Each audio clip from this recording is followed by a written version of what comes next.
States often compete with each other to attract employers. A recent study found more and more Oregon companies are being recruited to invest elsewhere, either by expanding out of state or relocating operations entirely. And efforts to pull companies away from Oregon are working.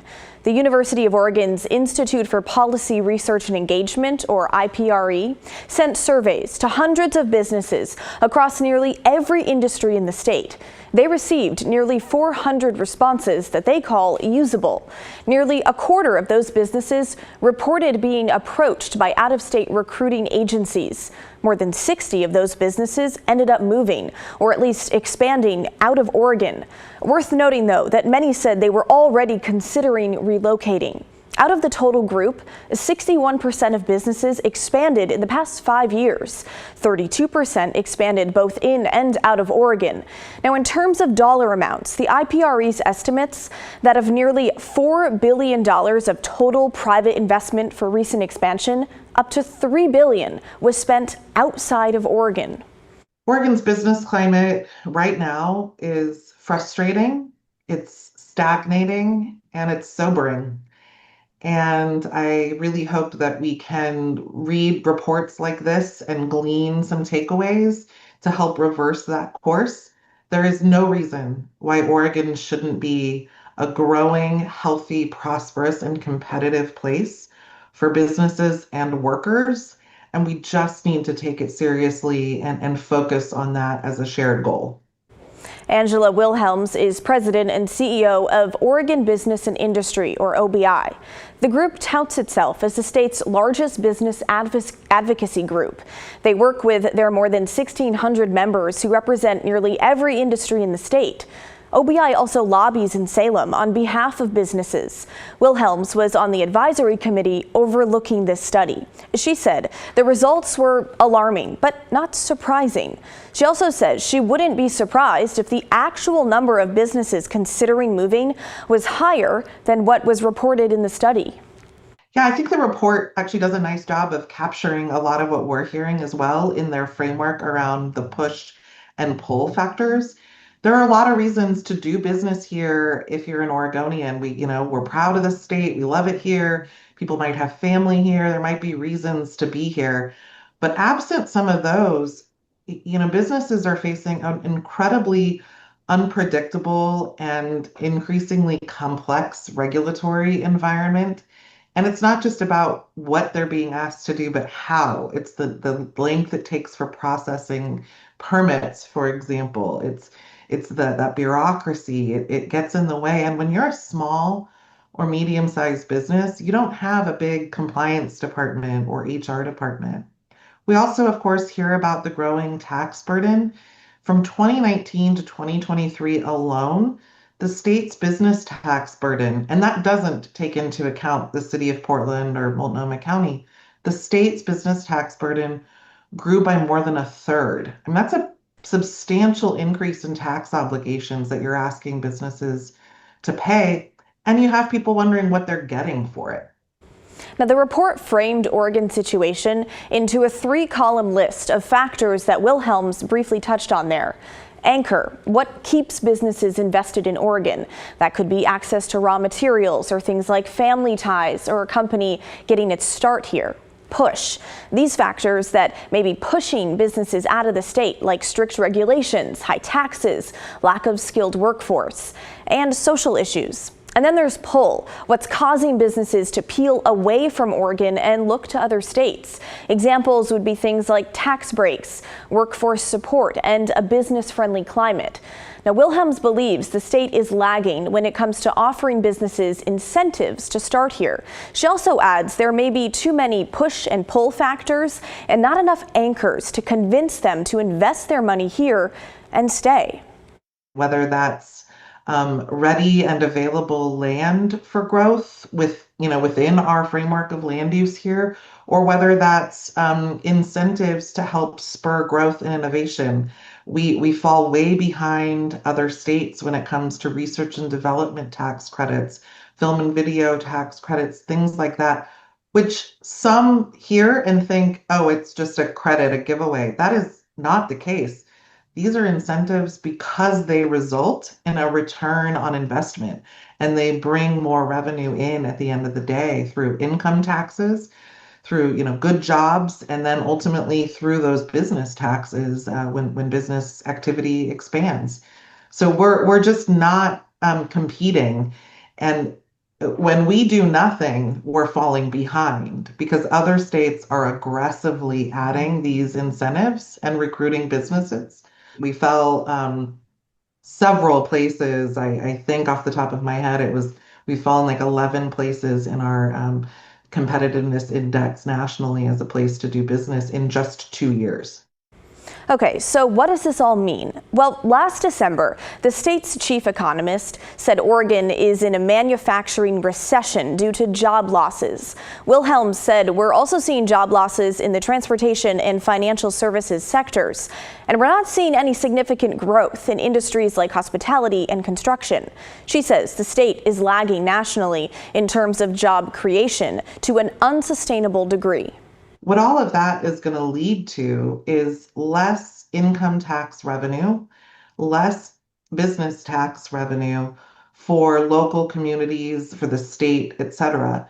So, policymakers really need to get their heads around this, or else we'll start to see in forecasts in the very near future less than expected revenue, if not declines in forecasted revenue because of these job losses and the loss of wages that go along with them. It's unfortunately a vicious cycle that we don't want to fall into as a state because it's really hard to dig out of. Now, we've already been seeing some of those impacts as they relate to budgets across the state. Roughly 1/3 of Oregon's 241 governments are facing major budget challenges. That's according to a survey done by the League of Oregon Cities. So if the already deficient revenue gets worse, buckle up. And what can be done about Oregon's business climate? In Wilhelm's view, it's largely on state lawmakers. She claims Oregon's political culture undervalues the private sector and needs a reset so leaders can recognize the importance of investing in the state's business climate. What she wants to see less of is lip service. But what do you think the state should do? Should they do more to recruit and retain businesses? Why or why not?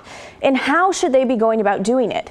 Email us at thestory@kgw.com or call and leave a voicemail 503-226-5090. All right, well, joining us now live is someone who knows a thing or two about business. Jordan Schnitzer, the president and CEO of Schnitzer Properties, one of the top 10 private real estate owners in the West. Mr. Schnitzer, thanks for coming on the show. Thanks for having me. All right, first, what is your take on Oregon's business climate? Well, first of all, I agreed with everything your last Wilhelm said, every single thing. I have offices in Seattle, Portland, San Francisco, Sacramento, Las Vegas, San Diego, Tucson, Phoenix. So I have a good perspective of what all those other markets are doing. Now, there's no one perfect place, but the issues here in terms of the glass half empty, and I'll talk about glass half full, is that we've got the highest taxes in Multnomah County in the country. We have high taxes in the entire state. And most importantly, we have almost an anti-business attitude on the part of our elected officials. It's been decades since we've had elected officials that really want to promote business and bring businesses here. And ultimately, the way you solve the budget deficits that Multnomah County has in a number of jurisdictions throughout the state is by more employment, more businesses, more tax revenue, because there's more revenue of people being employed. So it's a tough situation. So the glass half empty is that we are falling further and further and further behind. Phoenix added 112,000 people last year. They have every week another plant opening up, another announcement, and so forth. Something else, without making a point about unions or not unions, but the states that are doing well tend to be the red states. It may not be what I agree with politically, but from a business standpoint, they're business friendly. So tell me, what do you think the state needs to do differently to keep businesses in Oregon? Should there be more incentives for businesses to not only come here, but to stay here? I think it first starts with an attitude adjustment. Instead of being anti-business and being afraid of business, Most of our elected officials come from the social service arena, which they do wonderful things there, but most of them haven't built a business or understood what a big business needs or a mid-sized business. You take a look at bigger companies, they'll look at Utah, Arizona, Nevada, California, Oregon, Washington, when they're making decisions about where to go. They'll look at the labor force, what they're paid. They'll look at housing costs. They'll look at all the environmental issues and so forth, the quality of life issues. And Portland has tremendous quality of life, but we rate very low in all those other categories. We become one of the least attractive in the country places to locate a business. I'm not saying that to be mean. It sounds horrible. I really view this like friends that I have that are alcoholics. And what they've said until they reached bottom, and then they decided they don't want to live that way. And we're not there yet. I went to the mayor and city council people 2 years ago and said, talk to the assessor. You're going to have $100 million deficit in Multnomah County. No. And look where we are. Another issue on the real estate side is virtually every insurance company in the country has redlined Multnomah County, meaning they don't want to make loans. Doesn't matter whether it's multifamily, let alone office or industrial. So we have a bad reputation now nationally. We've gone from being a darling place pre-COVID, where people wanted to be here, the foodie town, and so forth. Now the glass half full says, growing up, there wasn't really a Beaverton. There wasn't a Sherwood, a Tualatin, a Gresham, a Hillsborough. We have fabulous communities now where they've grown. The Research Center in Beaverton, the Round Project, others. And as long as they don't move Mount Hood or move the ocean, we have one of the most environmentally attractive places to live for people who like the outdoors, like parks. You don't have that in LA. You don't have that in Phoenix. The traffic in Seattle is terrible. So lots of pluses being here. So we can turn this around, but it starts with an attitude on the part of our public officials locally, countywide, and statewide of saying, we've got a problem. Let's address it. So talking more about Portland here, your company owns and operates more than 30 million square feet of properties in 6 western states. I'm curious, what do you think makes building in Portland specifically a challenge?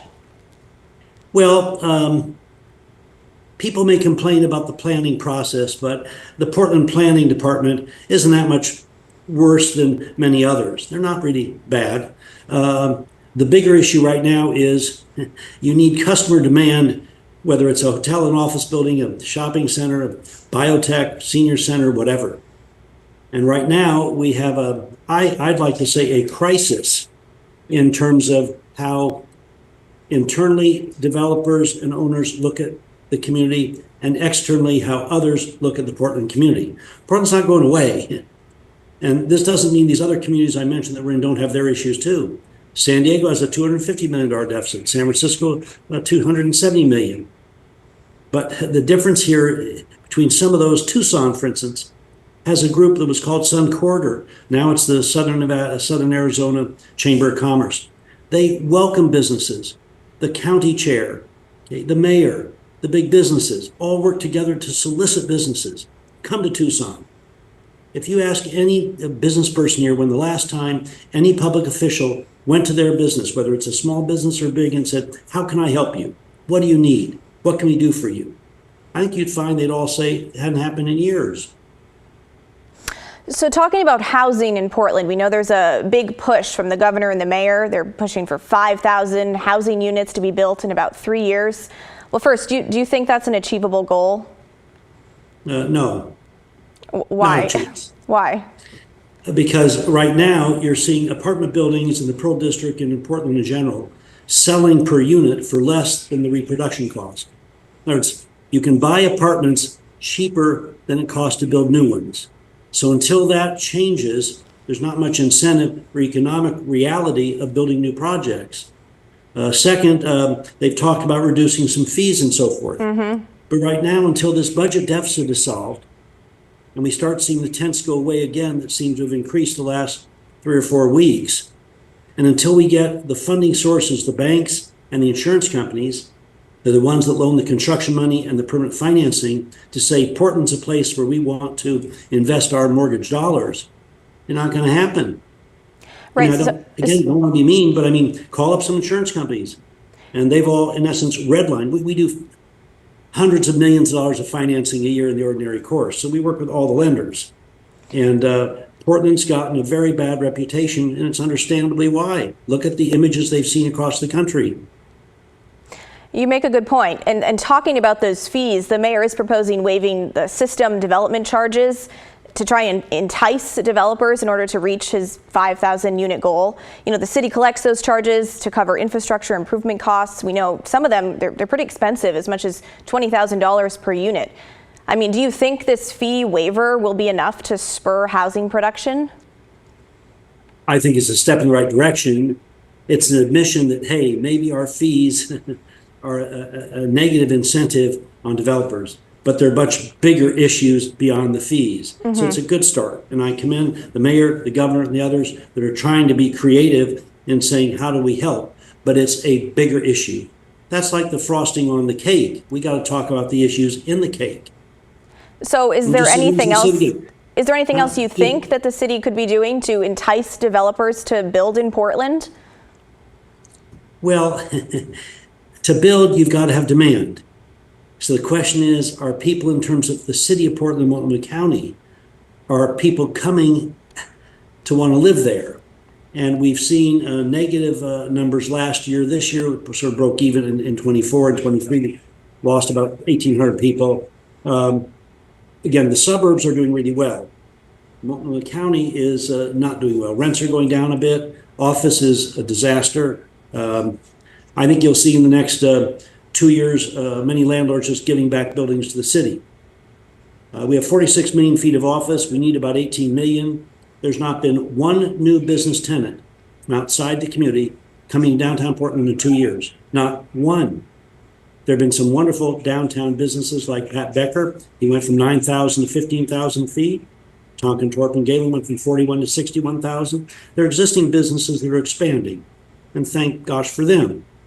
But not one new tenant coming to downtown in 2 years. And you're not going to see anybody this year either. Because why would a business person want to come locate here and pay the highest taxes in the country? So it's a tough one. Look, I've grown up here. I live here. We made a $25 million commitment to the University of Oregon earlier today. Mm-hmm. This is our home. This is my village, as it was my parents. I love it. Well, Jordan but Snitzer. I don't know how to get across to our local officials. We respect their public service, but reach out and talk to the business community. Well, thank you for everything that you do, and thank you for your time tonight. Well, as I said, this is still a wonderful place, a lot of quality of life. Okay? No place is perfect, but we have a long way to go to get back on track, and we can do it if we come together and work together and roll up our sleeves and face the difficult issues and brainstorm of how to solve them a piece at a time. Thank you. Thank you. Stick with us, everyone. We're back right after this.